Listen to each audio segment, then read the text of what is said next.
Jemi kthyer më njëherë edhe me trajnerin e Bashkimit. Coach, I don't know if you expected maybe seeing the positions in the league of two teams, but you suffered the first loss against a team that maybe, I don't know, maybe tonight wanted the win more. They have the new coach, but what was the most significant thing that you think decided this game?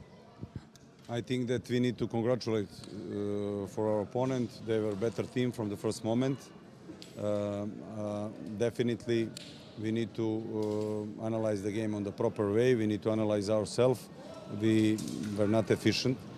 We are shooting 3-point in a very low percentage. Also missing the layups under the basket, missing a lot of free throws. For this kind of level of basketball, this is already too much. Whole game we were chasing, we were trying, but we need to really wake up and realize that the league is such a competitive that everybody needs to perform on the best possible way to be efficient. So I'm looking for reaction as soon as it's possible. Not going to keep you longer. Thank you. Good luck in the next game.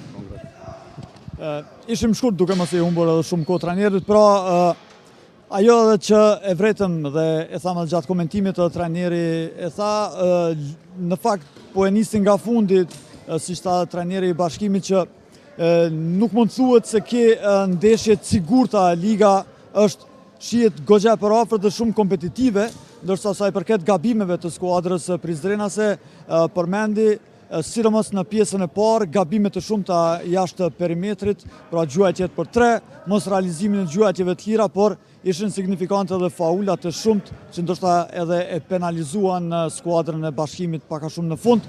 Normalisht uroj edhe ekipin e vllaznimit për këtë fitore, duke qenë fair play deri në fund.